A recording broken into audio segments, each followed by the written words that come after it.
Hello friends. आज की इस वीडियो में हम ग्रुप के बारे में जानेंगे। ग्रुप क्या है, ये कितने प्रकार के होते हैं, किस ग्रुप का कौन सा कार्य है। देखिए, टैली में ग्रुप जो होते हैं 28 होते हैं। 15 प्राइमरी होता है और 13 सेकेंडरी ग्रुप। ग्रुप जो होता है लेजरों के समूह को क्या कहते हैं, ग्रुप कहते हैं। Group is a collection of laser. आइए आज हम ग्रुप के बारे में पूरा डिटेल्स में जानते हैं। देखिए, टैली में कुल 28 ग्रुप होते हैं, जैसा कि हमने बताया। 15 प्राइमरी ग्रुप होता है और 13 सेकेंडरी ग्रुप होता है। इन 15 प्राइमरी ग्रुप को दो भागों में बांटा गया है, प्राइमरी नेचर और रिवेन्यू। प्राइमरी नेचर जो होता है बैलेंस शीट को व्यवस्थित करता है और revenue profit and loss account को। देखिए, प्राइमरी के अंतर्गत कौन कौन से ग्रुप आते हैं। प्राइमरी नेचर के अंतर्गत capital account, current assets, fix acids, current liability, loan liability, branch and division, investment, suspense account, miscellaneous account. और रिवेन्यू जो होता है प्रॉफिट एंड लॉस अकाउंट को मेंटेन करता है। इसके अंतर्गत purchase account, sale account, direct expense, indirect expense, direct income और इनडायरेक्ट इनकम। टैली में 13 सेकेंडरी ग्रुप होते हैं। ये सेकेंडरी ग्रुप इतने प्रकार के होते हैं, 13 प्रकार के, जैसा कि आप देख पा रहे हैं। कैपिटल नेचर के अंतर्गत रिजर्व एंड सरप्लस सब ग्रुप को रखा गया है। करंट एसिड्स के अंतर्गत, करंट एसिड्स मतलब चल संपत्ति, इसके अंतर्गत cash in hand, stock in hand, bank account, deposit, loan advance, sundry debtor. यानी कि करंट एसिड्स के अंतर्गत 6 सब ग्रुप को रखा गया है। नेक्स्ट है करंट लायबिलिटी। करंट लायबिलिटी मतलब वर्तमान देनदारियां, ठीक। इसके अंतर्गत 3 सब ग्रुप को रखा गया है, sundry creditor, provision, duties and taxes. Next है लोन लायबिलिटी। लोन लायबिलिटी के अंतर्गत भी 3 सब ग्रुप को रखा गया है, सिक्योर्ड लोन, अनसिक्योर्ड लोन और बैंक ओवरड्राफ्ट। आइए इन 2800 ग्रुप के बारे में हम डिटेल्स में जानते हैं। देखिए, फर्स्ट नंबर पे कौन सा ग्रुप है, कैपिटल अकाउंट। कैपिटल अकाउंट को क्या कहते हैं, पूंजी खाता। यानी कि बिजनेस की जो प्रारंभिक पूंजी, किसी भी बिजनेस की प्रारंभिक पूंजी हम क्या करते हैं, कैपिटल अकाउंट के अंतर्गत सम्मिलित करते हैं। यानी कि एनी पर्सन हो गया, राम श्याम एनी पर्सन, ठीक। अगर ये कोई भी व्यक्ति या कोई कंपनी अगर बिजनेस को स्टार्ट करती है, उसे हम क्या कहते हैं, पूंजी खाता। वो कितने से स्टार्ट, अपने व्यवसाय को कितने रुपए से व्यवसाय मतलब प्रारंभ कर रही है अपना। तो मतलब एनी पर्सन, एनी कंपनी हो या पार्टी हो, अगर व्यवसाय को प्रारंभ कर रही है तो उसे हम क्या करेंगे, कैपिटल अकाउंट ग्रुप में सम्मिलित करते हैं। नेक्स्ट है करंट एसिड्स। करंट एसिड्स के अंतर्गत ऐसी संपत्तियों को सम्मिलित करते हैं जिसे हम फाइनेंशियल ईयर यानी कि वित्तीय वर्ष में हम कैश के रूप में क्या कर सकें, कन्वर्ट कर सकें। करंट एसिड्स को हम चल संपत्ति भी कहते हैं। गति, ये जो संपत्तियां होती हैं करंट एसिड्स की, ये गतिशील रहती हैं, इसलिए इसे हम क्या कहते हैं, चल संपत्ति कहते हैं, ठीक। करंट एसिड जो होता है ये एक प्राइमरी ग्रुप है। करंट एसिड्स के अंतर्गत 6 सब ग्रुप को रखा गया है, cash in hand, stock in hand, bank account, deposit, loan advantage, loan advance, sundry debtor. Next है देखिए फिक्स एसिड्स। नेक्स्ट है फिक्स्ड एसिड्स। फिक्स एसिड्स के अंतर्गत ऐसे संपत्तियों को सम्मिलित किया जाता है जिसे फाइनेंशियल ईयर यानी कि एक वित्तीय वर्ष में हम उसे कैश के रूप में कन्वर्ट नहीं कर सकते हैं। फिक्स एसिड जो होती हैं अचल संपत्तियां होती हैं, ठीक। जो फिक्स एसिड होता है इसे हम व्यापार के उद्देश्य से ही किया जाता है इसका प्रयोग। जैसे कि लैंड हो गया, भूमि हो गया, आपके घर में कोई गाड़ी हो गई, कोई फर्नीचर हो गया, ज्वेलरी वगैरह हो गया, ये सब क्या होगा, एक फिक्स एसिड्स ग्रुप के अंतर्गत आएंगे। मतलब अगर हम लेजर इनका बना रहे हैं तो उसे हम किस ग्रुप में सम्मिलित करेंगे? फिक्स एसेट्स ग्रुप में सम्मिलित करेंगे। नेक्स्ट है करंट लायबिलिटी। करंट लायबिलिटी क्या है? एक प्राइमरी ग्रुप है। इसके अंतर्गत 3 सब ग्रुप को सम्मिलित किया गया है: sundry creditor, provision, duties and taxes. Next है, देखिए लोन लायबिलिटी भी क्या है? एक प्राइमरी ग्रुप है। इसके अंतर्गत भी 3 सब ग्रुप को सम्मिलित किया गया है: सिक्योर्ड लोन, अनसिक्योर्ड लोन और एक बैंक ओवरड्राफ्ट। देखिए लोन लायबिलिटी क्या है? लोन लायबिलिटी के अंतर्गत किसी व्यक्ति के द्वारा लोन लिया जाता है। नहीं, लोन लायबिलिटी जो है, लोन लायबिलिटी है, लोन लायबिलिटी के द्वारा लोन मतलब किसी से लिया जाता है जिसका भुगतान हम भविष्य में मूलधन के साथ एक निश्चित धनराशि के साथ देना होता है। ठीक, यदि हम किसी व्यक्ति या फिर बैंक से हम लोन ले रहे हैं तो उसका भुगतान हमें भविष्य में क्या करना रहता है? मूलधन, मूलधन का मतलब होता है ब्याज, ब्याज के साथ हम एक निश्चित धनराशि के साथ उसे हम क्या करते हैं? वापस देते हैं। नेक्स्ट है branch and division. Branch and division के अंतर्गत ऐसे लेजर को सम्मिलित हम करेंगे। अगर मान लीजिए हम कोई व्यापार प्रारंभ कर रहे हैं, ठीक है, अब वो व्यापार जो हम व्यापार प्रारंभ किए हैं वो बहुत अधिक चल रहा है और हमें और ये जरूरत लगे कि हमें और अपने व्यवसाय को क्या करना है? और भी बढ़ाना है। तो हम क्या करेंगे? अपने उसी व्यवसाय को अलग अलग शहरों, अलग अलग क्षेत्र में, ठीक, अलग अलग स्थानों पे उसी व्यवसाय को हम क्या करेंगे? फैला देंगे। यानी कि ब्रांच एंड डिवीजन के अंतर्गत ऐसे लेजर को हम सम्मिलित करेंगे जिसमें व्यापार या उद्योग की बढ़ोतरी होने पर हम अपने व्यापार को एक ही नाम से अलग अलग शहरों, देश के विभिन्न हिस्सों में अपने ब्रांच को स्थापित करेंगे, जिसका मुख्य उद्देश्य क्या होता है? अपने व्यवसाय को क्या करना है? बढ़ाना है। यानी कि जैसे कि बैंक, एग्जाम्पल के तौर पे बैंक को ही देख लीजिए। अब भारत में जनसंख्या इतनी अधिक है कि एक ब्रांच मतलब एक ही बैंक सभी लोगों का लेखा जोखा तो कर नहीं पाएगा। इसीलिए भारत सरकार ने जनसंख्या वृद्धि को देखते हुए अलग अलग बैंक स्थापित किए और उसी बैंक को उसी नाम से अलग अलग शहरों में, जैसे कि मान लीजिए आप गोरखपुर, बस्ती, लखनऊ कहीं भी देखेंगे एसबीआई बैंक है, तो गोरखपुर में भी आप पाएंगे, बस्ती में भी पाएंगे, लखनऊ में भी पाएंगे, आगरा में भी पाएंगे, दिल्ली में भी पाएंगे, मुंबई में भी पाएंगे। मतलब कि एसबीआई बैंक को आप हर जगहों पे, अलग शहर, हर शहरों में आप पाएंगे। ठीक इसी प्रकार अगर आप कोई बिजनेस कर रहे हैं, उसकी बढ़ोतरी हो रही है, तो आप जैसे कि मान लीजिए रतन टाटा को सभी लोग जानते हैं। अब आप उन्हीं का देखेंगे तो टाटा नाम की बहुत सारी फैक्ट्रियां, बहुत सी कंपनियां सभी लोग खोलते हैं। यानी कि उनका व्यवसाय जो उन्होंने प्रारंभ किया है, उसी व्यवसाय को लोग क्या किए हैं? अलग अलग शहरों में, देशों में वो अपने ब्रांच को अब फैलाए हुए हैं। ठीक, नेक्स्ट है इन्वेस्टमेंट। इन्वेस्टमेंट क्या है? देखिए पैसों से पैसा बनाना ही क्या कहलाता है? इन्वेस्टमेंट कहलाता है। इन्वेस्टमेंट का अर्थ होता है अपने पैसों को ऐसी जगह पे लगाना जिससे कि हमें भविष्य में लगाए गए पैसों को, मतलब जितना हम भविष्य में अपना पैसा लगाए हैं किसी किसी भी बिजनेस में, उससे अधिक पैसा हमें मिल सके।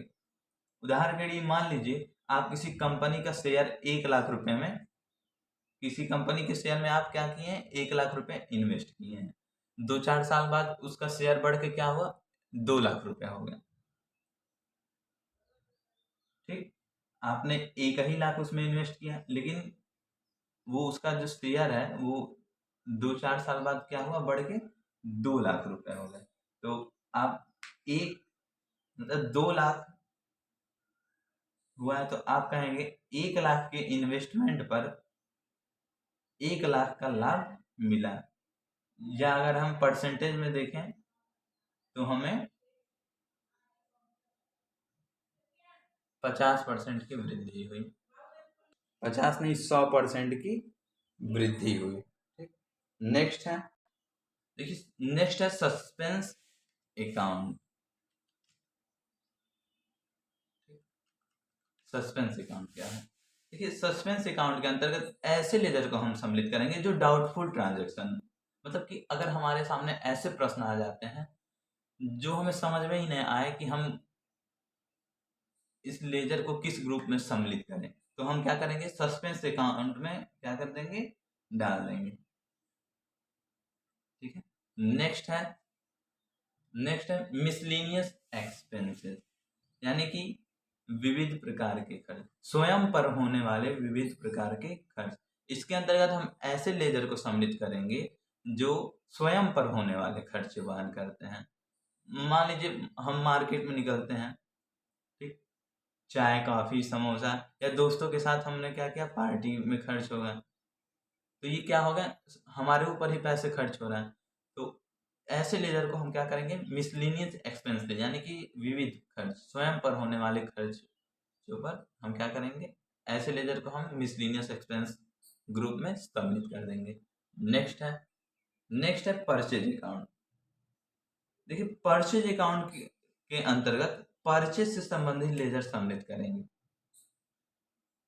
जो खरीदारी होगी वो नगद या उधारी भी हो सकता है। मतलब परचेज अकाउंट मतलब खरीदना, सिंपल वर्ड में बोला जाए तो खरीदने से संबंधित जितने भी प्रकार के लेजर बनेंगे उसे हम क्या करेंगे, परचेज अकाउंट ग्रुप में हम सम्मिलित करेंगे। नेक्स्ट है, सेल अकाउंट। सेल अकाउंट के अंतर्गत सेल से संबंधित लेजर सम्मिलित करेंगे। सेल यानी मतलब बिक्री, बिक्री जो है कैश यानी कि नगद या उधारी हो सकता है। ठीक है। नेक्स्ट है डायरेक्ट एक्सपेंसेस। नेक्स्ट क्या है, डायरेक्ट एक्सपेंस। डायरेक्ट एक्सपेंस के अंतर्गत ऐसे लेजर को हम सम्मिलित करेंगे जिसे बिना किसी माध्यम से हम क्या करते हैं, डायरेक्ट देते हैं। ऐसे लेजर को हम क्या करेंगे, डायरेक्ट एक्सपेंस ग्रुप में सम्मिलित करेंगे। जैसे कि मान लीजिए हम किसी को सैलरी देते हैं, बाई कैश दे रहे हैं, मतलब कि उसे हम कैश हैंड टू हैंड दे रहे हैं, तो ये क्या हो गया, डायरेक्ट एक्सपेंस हो गया, क्योंकि उसको हम सैलरी कैश टू कैश दे रहे हैं तो उसे हम सामने सामना देंगे, तो ये क्या हो गया, डायरेक्ट एक्सपेंस हो गया।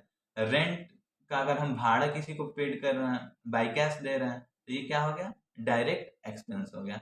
नेक्स्ट है इनडायरेक्ट एक्सपेंसेस। नेक्स्ट क्या है, इनडायरेक्ट एक्सपेंसेस। देखिए इनडायरेक्ट एक्सपेंस के अंतर्गत ऐसे लेजर को हम सम्मिलित करेंगे जो डायरेक्ट ना होकर क्या हो, किसी माध्यम से खर्च होता हो। ठीक है ना। जैसे कि सैलरी को ही अगर हम पेड कर रहे हैं, मान लीजिए बैंक के थ्रू बाई चेक दे रहे हैं, तो ये क्या हो गया, डायरेक्ट एक्सपेंस, क्योंकि इसमें एक माध्यम जुड़ जा रहा है, डायरेक्ट तो दिया नहीं जा रहा है, बैंक के थ्रू क्या किया जा रहा है, दिया जा रहा है। नेक्स्ट है डायरेक्ट इनकम। नेक्स्ट क्या है, डायरेक्ट इनकम। डायरेक्ट इनकम जो होता है, इसके अंतर्गत हम मतलब डायरेक्ट इनकम जो बिना किसी माध्यम से हमें क्या मिले, डायरेक्ट मिले, डायरेक्ट प्राप्त हो।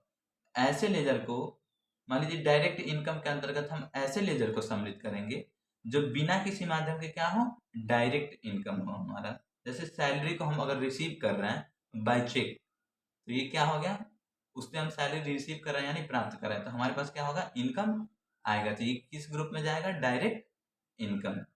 नेक्स्ट है इनडायरेक्ट इनकम। नेक्स्ट क्या है, इनडायरेक्ट इनकम। देखिए इनडायरेक्ट इनकम के अंतर्गत ऐसे लेजर हम सम्मिलित करेंगे जो डायरेक्ट ना होकर के किसी माध्यम से इनकम हमारा हो। जैसे मान लीजिए कि सैलरी को हम इनडायरेक्टली बाय चेक के थ्रू पा रहे हैं, ठीक है। मतलब कि अगर हमें सैलरी मिल रहा है, अगर हम सैलरी को अपने प्राप्त कर रहे हैं तो बैंक के थ्रू प्राप्त कर रहे हैं, डायरेक्ट नहीं प्राप्त कर रहे हैं, तो क्या हो जाएगा, इनडायरेक्ट इनकम हो जाएगा। नेक्स्ट है, देखिए नेक्स्ट है रिजर्व एंड सरप्लस। जैसा कि आपको हमने बताया, रिजर्व कैपिटल अकाउंट के अंतर्गत रिजर्व एंड सरप्लस सब ग्रुप को क्या किया गया है, रखा गया है। इसके अंतर्गत आकस्मिक या विशेष परिस्थितियों में ही इसमें रखी मुद्रा का हम उपयोग कर सकते हैं। रिजर्व एंड सरप्लस के अंतर्गत रखी गई पूंजी का उद्देश्य लाभ की प्राप्ति न हो करके व्यापार या किसी व्यापार की स्थिति में हम क्या करें, सुधार करना होता है। ठीक, मान लीजिए हम कोई बिजनेस 1,00,000-2,00,000 रुपए लगा करके स्टार्ट कर रहे हैं, अभी हमारा बिजनेस सही से चल नहीं रहा है, तो हम क्या करेंगे, अगर हमारी थोड़ी बहुत कमाई हो रही है तो हम पहले क्या करेंगे, अपने बिजनेस में जो हम पैसा लगाए हैं पहले हम अपनी स्थिति में सुधार कर लेंगे।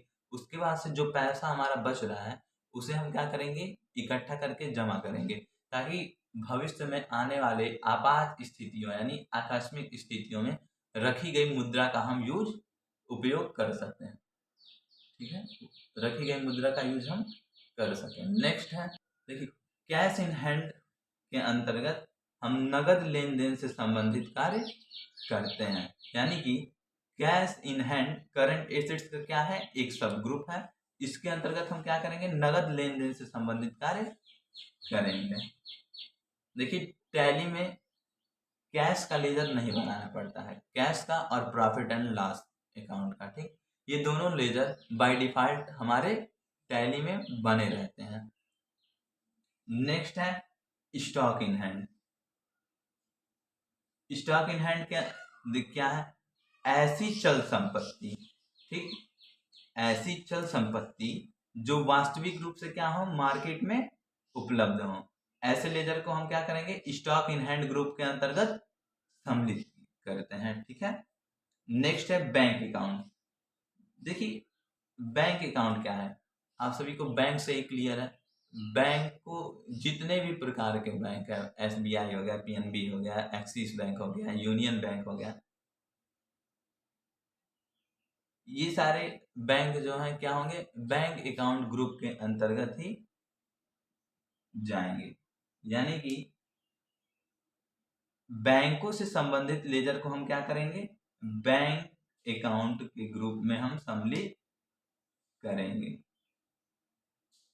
एग्जाम्पल के लिए हमने बताया आपको, SBI बैंक हो गया, PNB हो गया, यूनियन बैंक हो गया, या फिर इलाहाबाद इंडियन बैंक हो गया, HDFC बैंक हो गया, ये सब क्या जाएंगे, ये सारे बैंक हैं, तो इससे हम बैंक अकाउंट ग्रुप में सम्मिलित करेंगे। नेक्स्ट है डिपॉजिट। नेक्स्ट क्या है, डिपॉजिट। देखिए डिपॉजिट से संबंधित सभी प्रकार के लेजर क्या होते हैं, डिपॉजिट ग्रुप में सम्मिलित करते हैं। जैसे कि फिक्स्ड डिपॉजिट हो गया, रिकवरिंग हो गया, सिक्योरिटी डिपॉजिट हो गया, ये सारे क्या है, डिपॉजिट ग्रुप में आ जाएंगे। इसमें हम ऐसी संपत्तियों को सम्मिलित करेंगे, मान लीजिए इसमें हम जो संपत्ति शामिल करेंगे, इसमें हम निश्चित अवधि के बाद प्रॉफिट या बिना प्रॉफिट के हमें क्या होगा, प्राप्त होगा। मान लीजिए हम क्या कर रहे हैं, अपने बैंक में जाकर के 10 लाख रुपए फिक्स कर दिए, तो क्या होगा, जो हमने फिक्स अमाउंट को, जितने अमाउंट को हमने फिक्स किया है वो हमारा एकदम सुरक्षित है, लेकिन 10 लाख रुपए जो हमने फिक्स किया है उस पर हमारा ब्याज बढ़ेगा, और जो ब्याज मिलेगा उससे हम अपना कोई वर्क कर सकते हैं। अगर नहीं भी निकालेंगे तो 10 साल के लिए अगर हम फिक्स कर दिए तो 10% के ब्याज से, अगर हम 10 साल के लिए फिक्स कर रहे हैं तो हमारा क्या होगा, 10 लाख के बजाय 20 लाख रुपए, 22 लाख रुपए, मतलब ब्याज जितना होगा उसमें जुड़ जाएगा। नेक्स्ट है लोन एडवांस। देखिए लोन एडवांस क्या है, नेक्स्ट है लोन एडवांस। नेक्स्ट है लोन एडवांस। लोन एडवांस क्या है?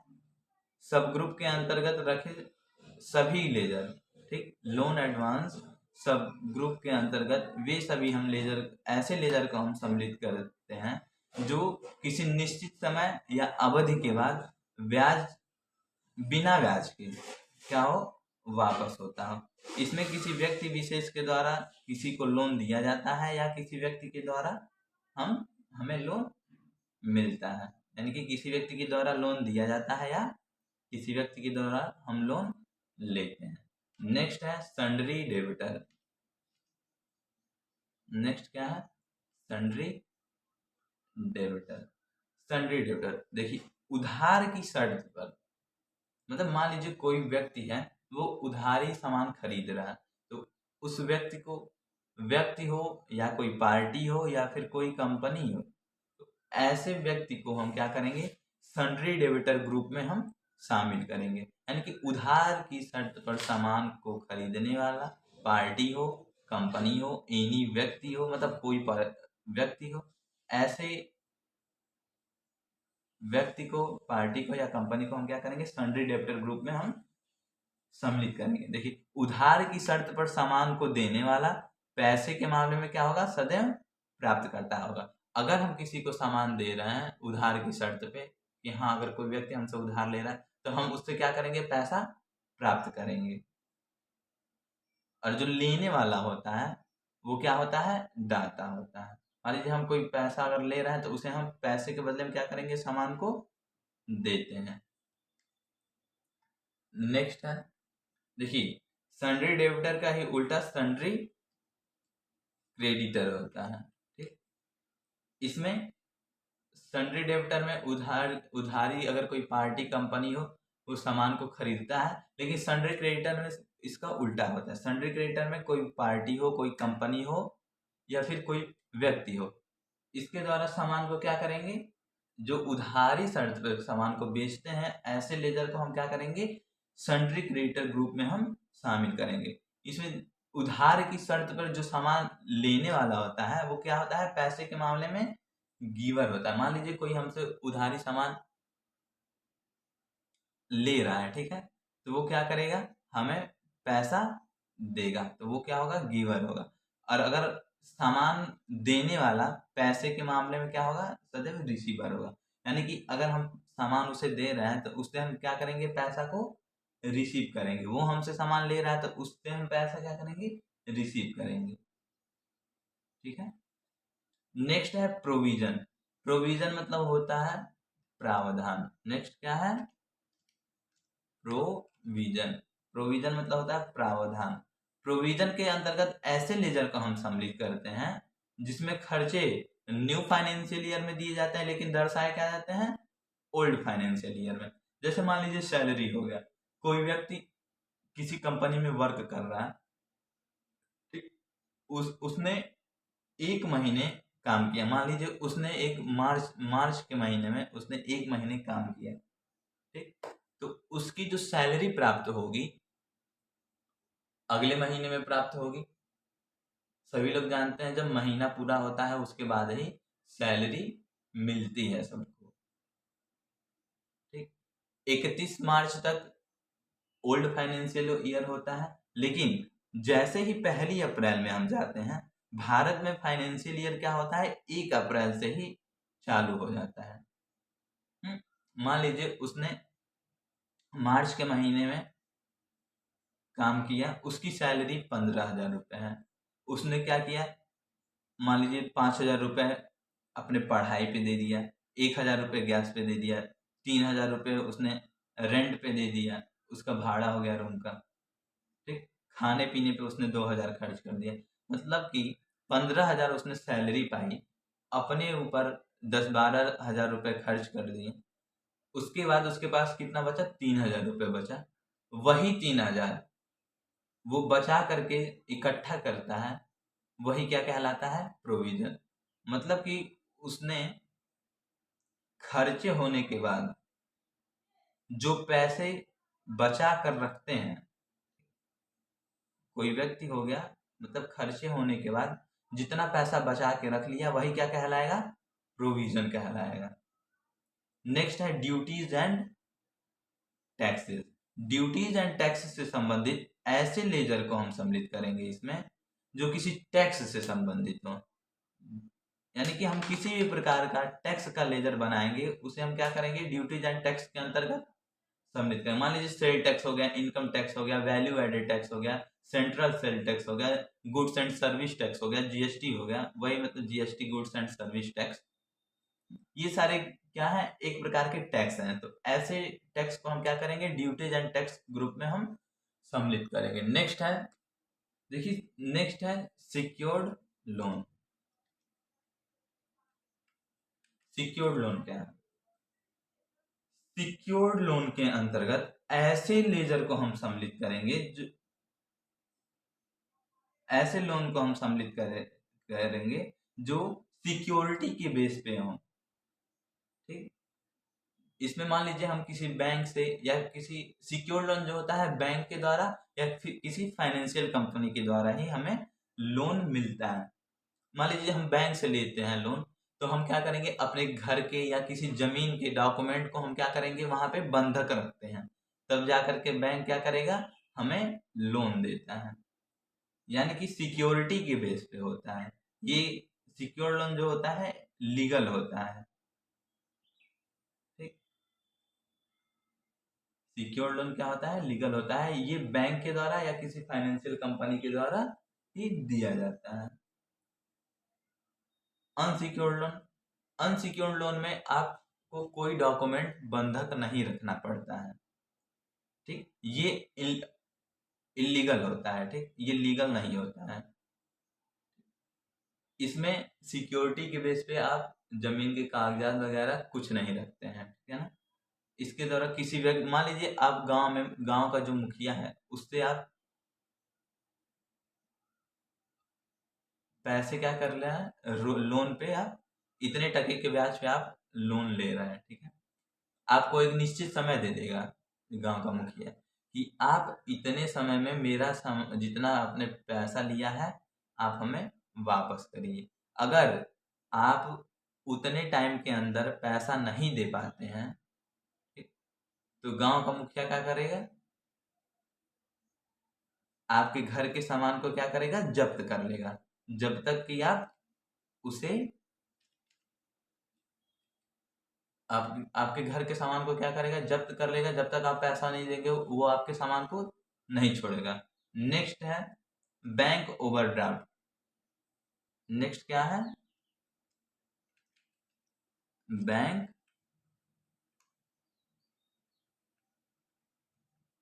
ओवरड्राफ्ट। ठीक है, कि बैंक ओवरड्राफ्ट क्या है। बैंक ओवरड्राफ्ट जो है बैंक के द्वारा प्रदान की गई क्या है, एक प्रकार की सुविधा है। बैंक अकाउंट के अंतर्गत, ठीक, लेन देन को देखते हुए,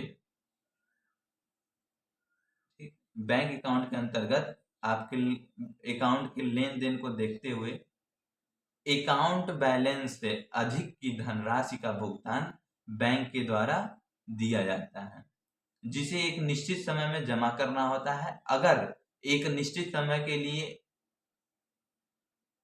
धनराशि को वापस न कर पाने की स्थिति में ब्याज के साथ धनराशि का भुगतान करना होता है। मान लीजिए आप बैंक से लोन ले रहे हैं, ठीक है। बैंक से अगर आपने लोन लिया तो आपको बैंक क्या करेगा, एक निश्चित समय दे देगा, कहेगा आप इतने समय में अगर आप जमा कर देंगे तो आपका एक भी परसेंट ब्याज नहीं लगेगा। लेकिन अगर आप उतने समय में नहीं जमा कर पाते हैं, उसके बाद जमा करते हैं, तो क्या होगा, आपको ब्याज के साथ अपने धनराशि का भुगतान करना पड़ेगा। तो उम्मीद करता हूँ आप लोगों को ग्रुप समझ में आया हो। सो फ्रेंड्स, अगर आपको ये वीडियो समझ में आया हो तो please subscribe my channel and like this video. Thank you.